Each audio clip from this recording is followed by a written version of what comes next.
الحمد لله وحده والصلاة والسلام على من لا نبي بعده أشهد أن لا إله إلا الله وأشهد أن محمد رسول الله أما بعد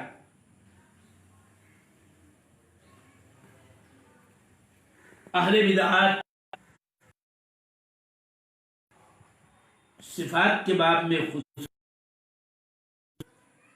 اور باب سے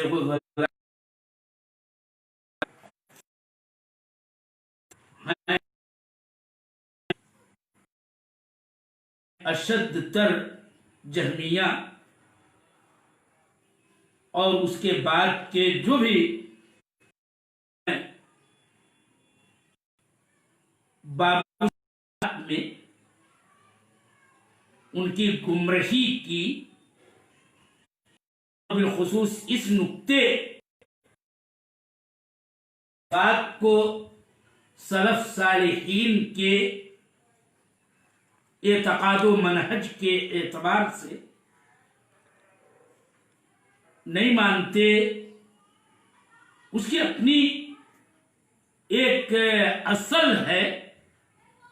جس اصل کا تعلق جہم بن صفوان سے ہے کہ اسی نے وہ تحصیل کی اور ایک قاعدہ بنایا، اور اس پر میں نے کل لمبی گفتگو کی، اور وہ ہے حلول اعراض کا مسئلہ کہ اعراض قائم بنفسہ نہیں ہوتے بلکہ تاویلات باطلہ سے اسے کام لینا پڑا، اور جنہوں نے کم و بیش عقلیت کے اس گورکھ دھندے کو اپنایا بھی کہیں نہ کہیں اسی سے ملتی جلتی تعویل کرنی پڑی۔ میں آج اسی سے ملے جلے ہوئے بحث کا ایک ملخص پیش کر رہا ہوں، بغور سماعت کریں۔ اللہ تعالی ہمیں اور آپ کو اس سے یوں فائدہ پہنچائے کہ ہم ان کے اساس اور اصل اصول کو جان لیں، اس لیے کہ رد و مناظرہ میں خصم کے قواعد و اصول کی معرفت مفید ہوا کرتی ہے رد و ابطال کے باب میں۔ تو حلول اعراض والا مسئلہ یہی اصل ہے جو ہم نے بنایا، اور اسی اصل ہی نے تمامی اہل بدعات کو گمراہی میں مبتلا کیا، اس لیے کہ جو بدعتی آیا جو یہ کہتا ہے کہ جو کتاب و سنت پر ایمان نہیں رکھتا، اللہ کے وجود کے اس بات پر دلیل دینے کے لیے حلول اعراض علاوہ کوئی دلیل نہیں، بلفظ دیگر اعراض کے جسم میں حلول کرنے والی دلیل ہی ہے جس سے اللہ کے وجود کو ثابت کیا جا سکتا ہے۔ جب یہ بات ہے تو پھر ہر وہ چیز جو اس دلیل کو توڑے اس کی نفی کرنا یا اس کی تعویل کرنا ضروری ٹھہرا۔ اسی لیے جہم ہے کہ جس نے یہ اصول بنایا، اور اسی کا قول یہ ہے کہ اللہ جل وعلا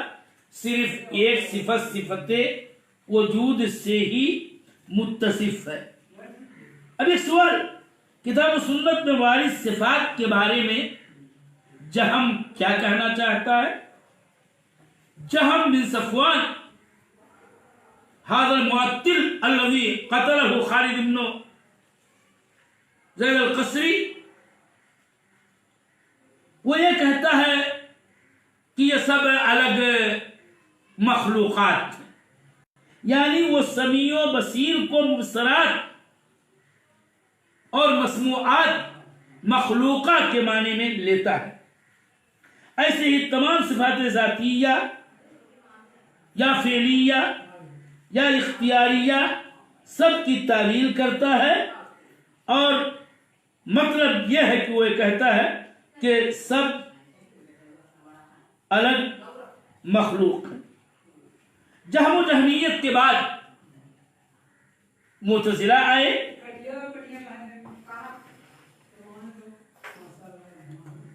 انہوں نے بھی عقل کو برتری دیتے ہوئے صفات کے باب میں بے لگام عقلیت کو دخل دیا، البتہ اس میں یہ تصحیح کرنے کی کوشش اپنے نو کی یہ کی کہ جہمیہ کے برعکس ان لوگوں نے عقلی طور پر اللہ تعالی کے لیے 3 صفات کا اس بات کیا، اور اس کے بعد جب ابن کلاب آیا اور اس کے اتباع جو کلابیہ کہلائے، حقیقت یہ ہے کہ عبداللہ بن سعید بن کلاب کا میلان بہرحال اہل حدیثوں کی طرف بھی کچھ نہ کچھ تھا۔ اس نے اپنے فہم خاطی کی بنیاد پر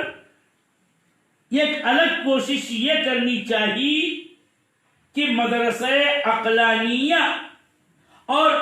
مکتب فکر اہل الحدیث دونوں میں التقاء کی کوشش اپنے تئیں کی، اور ایک ایسا راستہ اختیار کیا جو معتزلہ اور اہل الحدیث کے درمیان کا مخلوطہ اور ملغوبہ ثابت ہو، اور اس نے تعویل کے ساتھ صفات کی تعداد میں اضافہ یوں کیا کہ معتزلہ 3 صفات ثابت کرتے تھے عقلی طور پر، اس نے کہا نہیں 7 صفات اللہ کے لیے ثابت ہیں عقلی طور پر۔ پھر کلابیہ کے بعد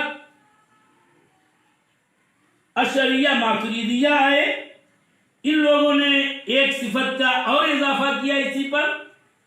اور تعویل کی راہ سب نے مزید بقیہ صفات میں اپنائی، اور اس طرح سے ان کے نزدیک کل 8 صفات ہو گئے۔ اس تفصیل کا مقصد یہ ہے میرے محترم سامعین کہ جب کوئی سلفی کسی صفت کی تعویل کرنے والے کو جہمی بول جاتا ہے، گرچہ وہ کلابی ہو یا اشعری ہو یا ماتریدی ہو، تو لوگ تعجب کرتے ہیں کہ آخر یہ ہے بعد والے یہ جہمی کیسے ان کو کہہ دیا گیا، کہ گویا سوال یہ پیدا ہوتا ہے اور کیا جاتا ہے،